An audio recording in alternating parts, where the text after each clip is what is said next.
Chapter 12. I wanted to hit him, but my phone started to ring. Not the phone I'd been given to contact Reichardt, but the phone I'd brought from London. "Don't answer it," Reichardt warned me. "It will tell them where we are." I looked at the number on the phone. "It's Amelia Bly," I said. It could be important. I answered it. "Hi, Amelia. Good evening," she said, coolly. "Adam wants to speak to you." Then, I heard Lang's voice. "I was just speaking to Ruth. She tells me that you're in New York." "So am I. Where are you?" "I'm not sure," I said. I looked at Reichardt. "I haven't found a hotel yet. We're at the Waldorf," said Lang. "Come over. Just a moment, Adam." I put my hand over the phone and spoke to Reichardt. "He wants me to meet him at the Waldorf Hotel." Reichardt thought for a moment. "Go," he said. "Or he'll get suspicious." "Tell him yes quickly, then switch off the phone." "Okay, Adam," I said. "Why are you in New York?" he asked. "I wanted to see John Maddox," I lied. Reichardt was signaling at me to switch off the phone. "Listen, I've got to go now. We've had a good couple of days," Lang went on. "The Americans have been great. You discover who your real friends are when things get difficult." Was that some sort of message for me? I didn't know. "I'll be with you as soon as I can," I said. I ended the call. My hand was shaking. "Get your things ready," said Reichardt. "We've got about 10 minutes to get out of here." The lift to the lobby stopped at every floor and Reichardt got more and more nervous. As we got out at the ground floor he said, "We mustn't be seen together. Wait here a minute, then meet us in the car park." He walked on and Frank met him on the way out. After a minute or two, I joined the crowd near the main door. That's when I saw Emmett. He had a man on each side of him and was walking into the hotel. Luckily, he didn't see me. Once I was outside, I ran with my suitcase and shoulder bag into the car park. Reichardt's car drove towards me and stopped suddenly. "Get in," said Reichardt. "I just saw Emmett," I said, as the car drove off at speed. "Did he see you?" asked Reichardt. "No," I replied. I was very worried. Maybe it's not a good idea for me to go and see Lang now. Emmett might have told him about the photograph. He'll know what I've been doing. "So?" said Reichardt. "You're just researching his Cambridge years, like Mkara. Don't act so guilty." The tall buildings of Manhattan appeared against the night sky. I said, You realize that Lang's going to get $10 million for his memoirs and then retire here in America where the War Crimes Court can't get him. Maybe he will, said Reichart. But then he won't be able to travel anywhere in the world. Not even to the countries that don't recognize the ICC. Because there'll always be a danger that his plane might have to come down somewhere with engine trouble. And we'll be waiting for him. Each time the car stopped in the traffic, I thought about opening the door and running away. But where would I go? If you're worried, you can call me using the phone that Frank gave you, Reichart said. There were police cars and a small crowd of TV reporters outside the Waldorf Hotel. Frank stopped the car on the corner of East 50th Street to let me out. The last view I ever had of Reichart was the back of his head as the car moved back into the traffic. I went to the lobby desk and asked one of the clerks to phone Amelia's room. The clerk was just picking up the phone when a group of security men came across the lobby, with Lang in the middle of them. Amelia and Lucy were behind them.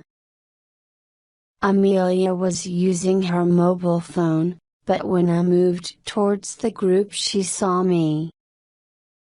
I was just trying to call you, she said. We're flying back to Martha's Vineyard. Why? I asked. I don't know, she said. You'll have to ask Adam. Lang had reached the hotel entrance. The security men opened the doors and we heard the shouts of reporters. I'll go with Adam. You get into the second car, Amelia said.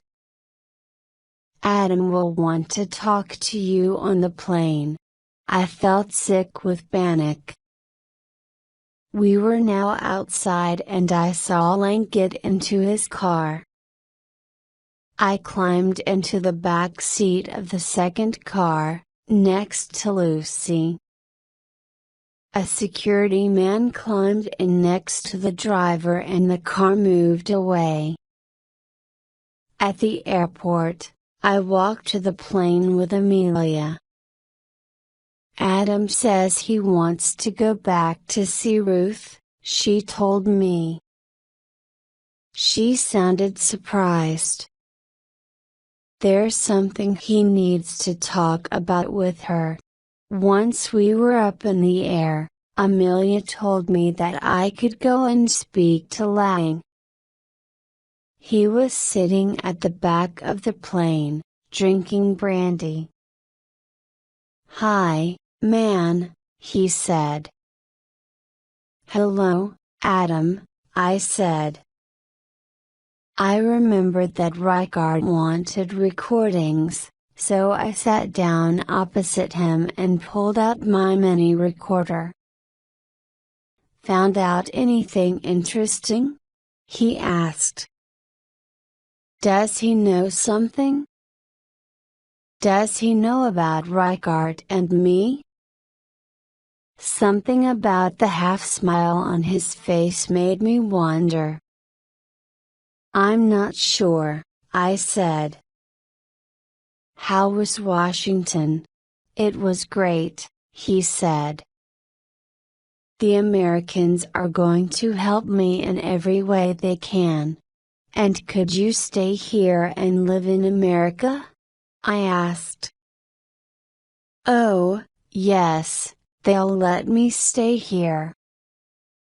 But they're also going to give me something more important. Evidence. Oh, I said. I had no idea what he was talking about. He nodded towards my mini recorder. Is that working? Because this is important. We can use it in the memoirs. He moved closer to me. Washington is ready to tell the court that no British people were involved in the capture of those 4 men in Pakistan. Really? I said. Yes, he replied. The head of the CIA will say that this was an American operation. Okay, we had special forces in Peshawar at the time and it was they who found the 4 men. But there's no proof that we told the CIA. But we did tell them, I said. There's no proof that we told the CIA, he repeated. Then how did they find out? I asked. That's a difficult question, he said. But it wasn't from me. He smiled. What do you think? He drank some of his brandy. Well, you wanted the 4 men to be captured, I said. And our special forces did find the men. And when the CIA got them and tortured them, you didn't try to stop it. He looked at me coldly. I'm not sorry about what happened to those 4 men, he said. What about the man who died? I asked. Oh, him, said Lang. He had a heart problem. He could have died at any time. I said nothing and pretended to write in my notebook. Look, he said. I don't approve of torture, but it does work.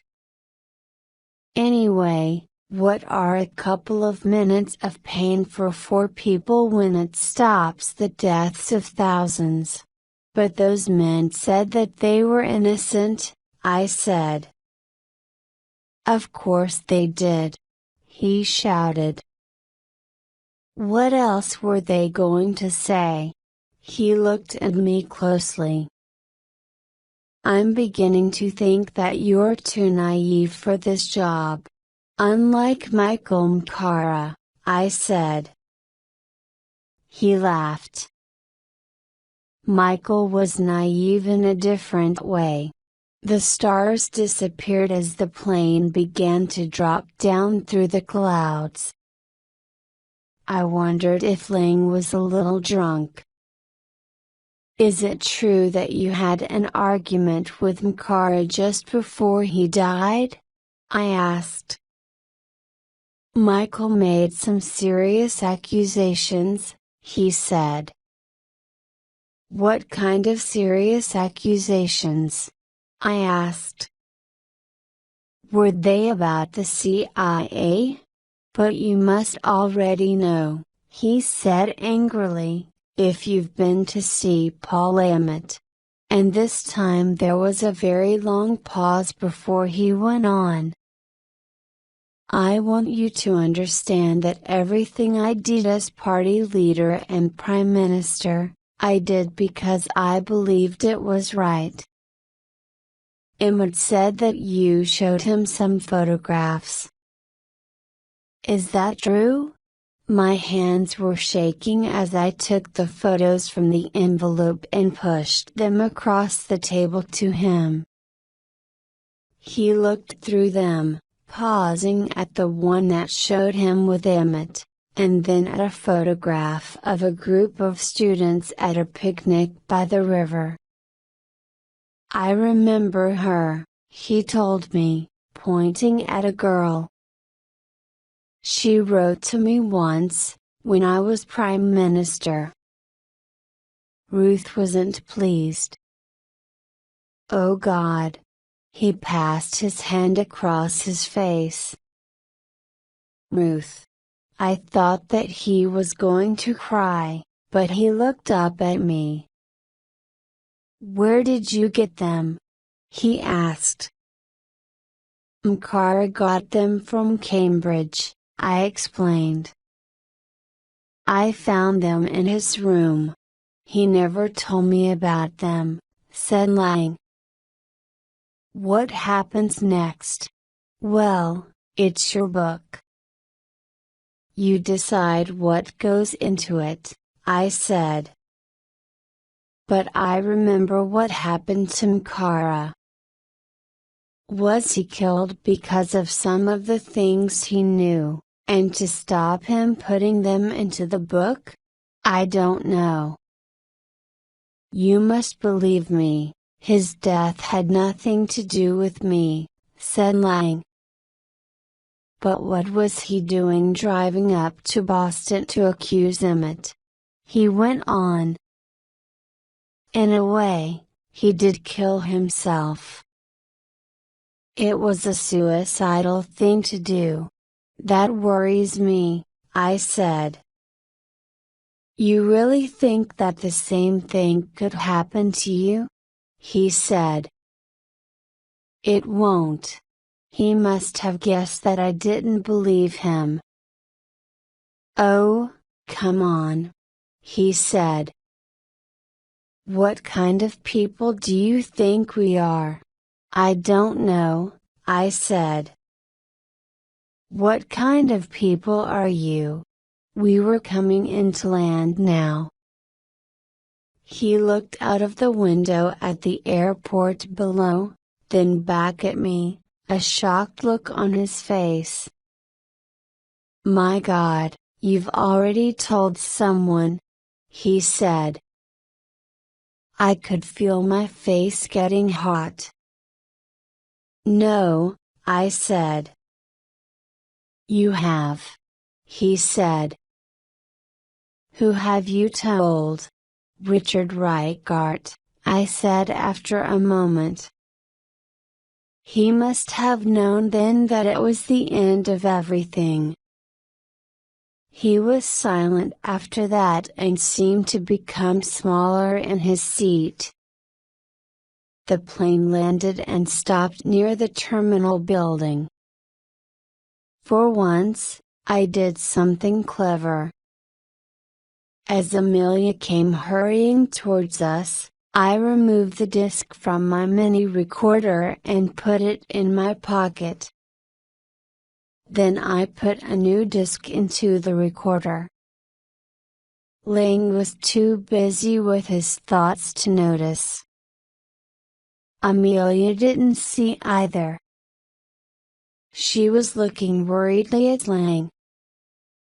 Ruth's waiting in the terminal, she said. After a minute, he got up, staring around him. He looked lost. Amelia helped him put on his jacket. She looked angrily at me over his shoulder and mouthed silently, "What are you doing?" It was a good question. What was I doing? I put my mini recorder and the photographs into my shoulder bag and followed them to the door of the plane. The 4 security men surrounded Lang. I could see Ruth waiting on the other side of the window in the terminal building. Would you wait here a minute? Lang said to Amelia and me. I need to speak to my wife. We watched him from inside the plane as he went down the steps. There was nobody around except the security men and an airport worker. Someone must be working late, I thought. Lang was about 10 meters from the terminal when the airport worker shouted at him and waved. The voice was English and Lang must have recognized this because he walked several meters toward him with his hand out, ready to shake the other man's hand. And that is my last memory of Lang. Seconds later, there was a huge bang, and a growing ball of white fire that seemed to swallow him up. It was followed by flying broken glass and a terrible heat. And then there was complete silence. Chapter 13.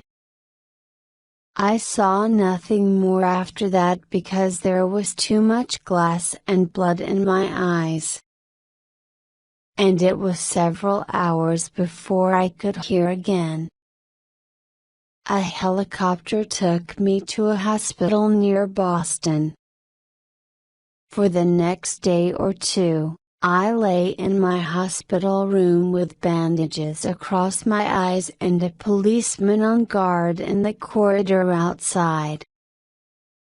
Some days later, Special Agent Murphy of the FBI came to ask me questions. With him was an Englishman from the British Security Service, MI5. After my bandages were removed, they showed me a photograph of the suicide bomber. It was the crazy man who had sworn at me in the bar of the hotel. His name was George Boxer, a retired British Army officer. His son had been killed in Iraq and his wife had been killed 6 months later in a suicide bombing in London. Boxer blamed Adam Lang for their deaths and had followed Lang to Martha's Vineyard just after Mkara's death had been reported in the newspapers. He would have known that Lang was returning from New York when he saw the bomb-proof car leave for the airport to meet the ex-Prime Minister. But nobody was quite sure how he had got into the airport and close to the airplane. Mrs. Bly tells us that you recorded an interview with Mr. Lang on the plane, said the MI5 man. No, she's wrong, I said. I had the mini recorder in front of me, but I never switched it on. We just talked. My shoulder bag was next to my bed. I watched nervously as the mess man took out the mini recorder and removed the disc. Can I take this? He asked. Yes, but there's nothing on it, I said. How is Amelia? She's fine now, he said. She flew back to London last night. What about Ruth? I asked. Your government sent a plane to fetch her and Mr. Lang's body, said Murphy. They're on their way back to England today. 2 days later, I watched Lang's funeral on the television news. The Queen, the Prime Minister, the US Vice President and several European leaders were there. Ruth looked very good wearing black, I thought. I looked for Amelia, but didn't see her. The next day, when I was ready to leave the hospital, Rick came from New York to say goodbye and take me to the airport. Sidney Kroll just called, he said. Ruth Lang wants you to finish the memoirs and Maddox will give you another month to work on the manuscript. You can work in London. So now I'm the ghost of a ghost, I said. After a moment's silence, Rick asked, did you like him? I was feeling guilty. If I hadn't gone to see Emmett, he wouldn't have warned Ling about the photograph. Then maybe Ling wouldn't have flown back to Martha's Vineyard that night to see Ruth. Then I wouldn't have had to tell him about Reichardt. And then. Yes, I said to Rick. Yes, I did like him. And so I returned to London and spent the next 6 weeks working on the memoirs. I wrote nothing about Emmett, of course. And I followed Ruth's suggestion and said that Ling had entered politics almost accidentally, because he had been feeling depressed when he'd first come to London. And that he'd only really got interested in politics when he'd met Ruth, 2 years later. Maybe it was true. I sent Ruth a copy of my manuscript and a week later received a letter from her. You have done all that I ever hoped you would do, and more. You have brought him back to life. Please phone or come and see me when you have the time. Thank you again. Much love, Ruth. For some weeks after that, I stayed in my flat most days, watched television, ate very little food and didn't answer the phone. I was depressed and confused about everything that had happened. Then about 2 months after finishing the book, I put on a jacket and realized it was the same one I'd worn the night Ling was killed. In one pocket was the recording of my last interview with Adam. In the other pocket were the keys to the Ford Escape SUV, the car. I'd forgotten about it. It was still parked at Logan Airport. I telephoned Rick. It's okay, he told me. The men at the car park got suspicious and phoned the police. They called Reinhardt's office and Maddox paid the parking bill. You sound terrible. Listen, I know a good doctor. I put down the phone. A day or 2 later, I phoned Amelia on her mobile phone. She didn't seem surprised to hear from me. I was just thinking about you, she said. I'm reading your book, Adam's book. It's good. No, it's better than good. It's like having him back. There's only one thing missing. What's that? I asked. I'll tell you when I see you, she said. Maybe at the party tonight. What party? I said. She laughed. Your party, for the publication of the book. Haven't you been invited? I don't know, I said. I haven't checked my mail for weeks. Come as my guest, she said. I'll meet you at the end of Downing Street at 7 o'clock. Don't be late. After that, I checked through my letters carefully. There was no invitation. Amelia came out of Downing Street just after 7 o'clock. She looked older and tired. I didn't realize you were back working in number 10, I said. I've been working here since Adam died. She seemed about to cry and I put my arm round her. Sorry, she said. I can't seem to forget. Neither can I said. We walked across Whitehall to the banqueting house, through the crowds of spring tourists. The moment we stepped inside, I knew that it was a mistake to have come.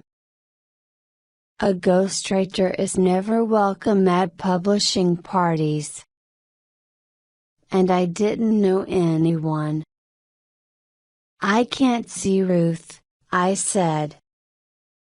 I took 2 glasses of champagne from a waiter and gave one to Amelia. It's Ruth who is missing from your book, she told me. I know, I said. I wanted to put in more about her, but she wouldn't let me. I loved Adam and I think he loved me, Amelia said. But I knew that he would never leave Ruth. He told me that during that last drive to the airport. She was the one who understood power. She was supposed to go into Parliament, not him.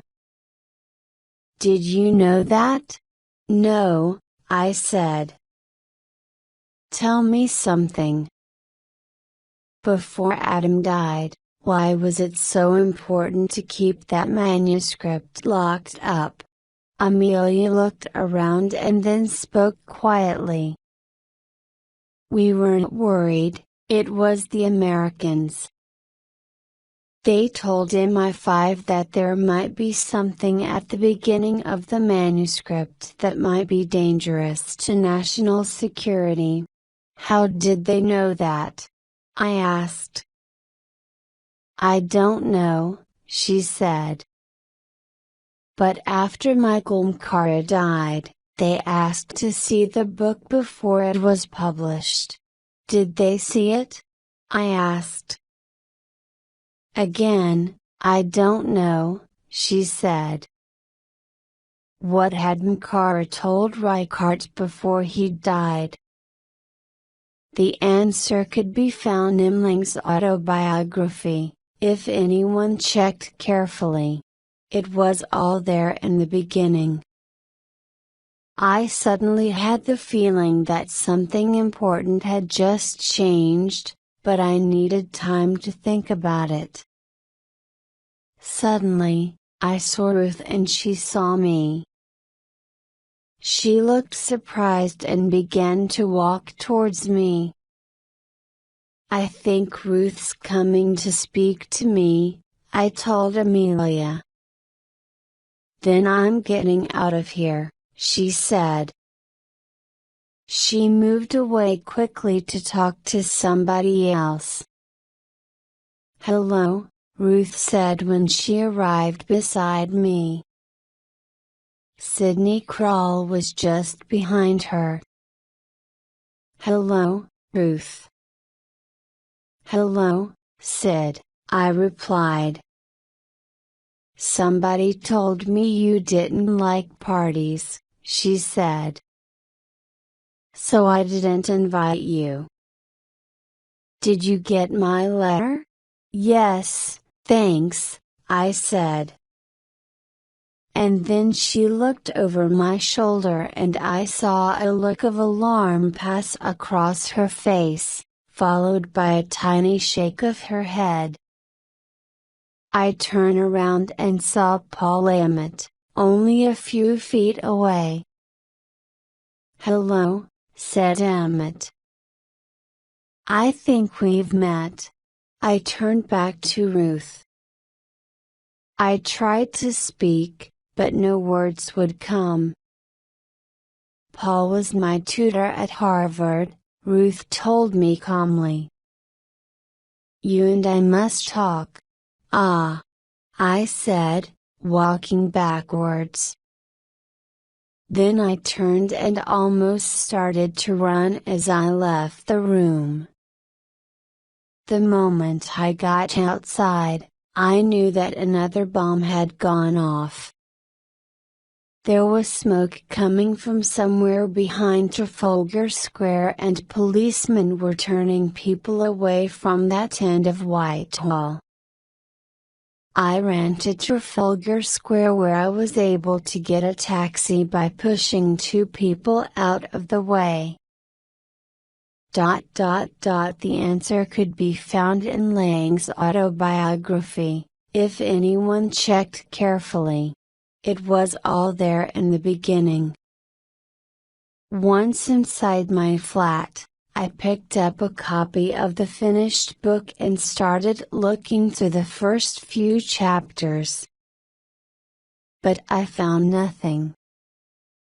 Next I went to my desk and got out Mkara's original manuscript and began reading. Chapter 1. Langs are Scottish people originally and proud of it. Chapter 2. Wife and child with me, I decided to make our home in a small town away from London. Chapter 3. Ruth saw that it was possible for me to become party leader a long time before I did. Chapter 4. Studying the work of other politicians, I decided. Chapter 5. In looking back, I can now see that the general election. Chapter 6. 76 separate security agencies looked after the security of. Chapter 7. Was there ever a land like Northern Ireland? Chapter 8. Recruited from all sorts of backgrounds and. Chapter 9. As is usual, all countries. Chapter 10. A big problem for the new government. Chapter 11. CIA opinions about the threat of terrorists. Chapter 12. Agent reports from Afghanistan. Chapter 13. In deciding to order an attack, I knew that. Chapter 14. America needs friends who are prepared to. Chapter 15. By the time. Chapter 16. Professor Paul Emmett of Harvard University has written. I took the beginnings of all 16 chapters and laid them out on my desk. I stared at them for a few moments. Then I put a line under the first word of each chapter. And suddenly there it was, a hidden message from Mkara, who must have been afraid for his safety.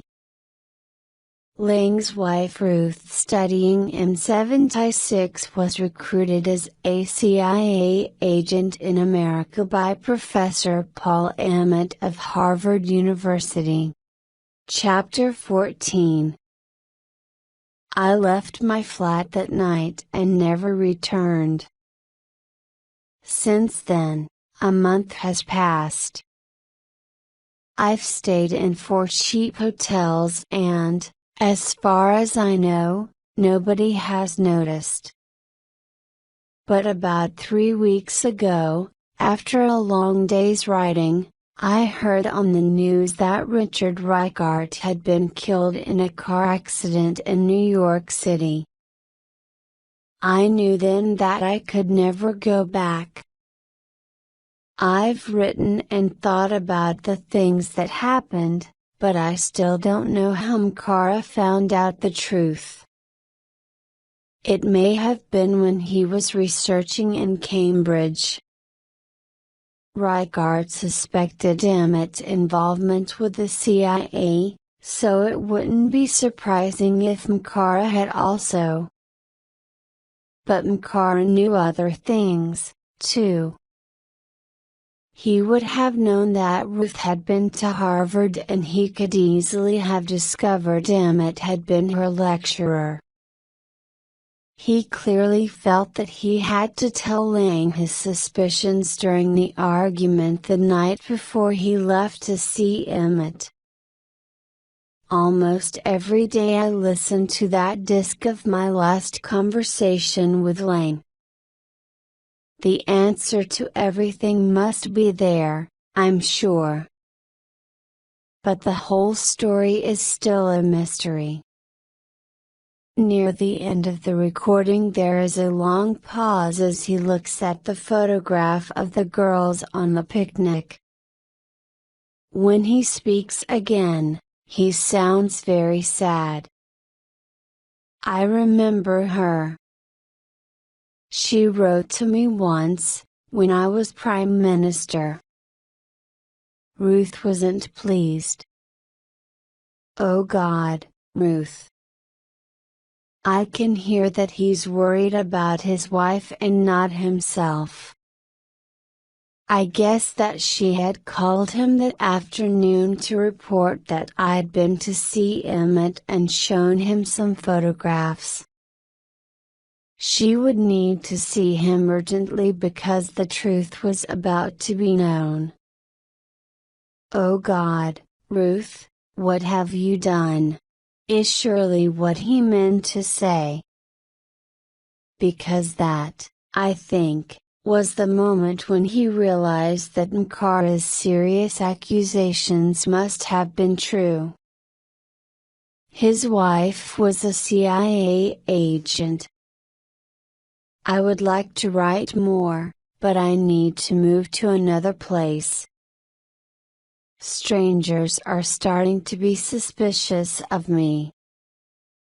My plan is to put a copy of this manuscript into an envelope and give it to Kate.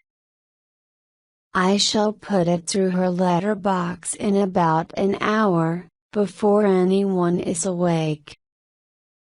There will be a letter with it which asks her not to open the envelope but to look after it. And if she doesn't hear from me in a month, or discovers that something has happened to me, the letter then asks her to read the manuscript and try to get it published. Am I supposed to be pleased that you are reading this, or not? I'm pleased that, at last, I am speaking in my own voice. But I'm also disappointed, because it almost certainly means that I'm dead.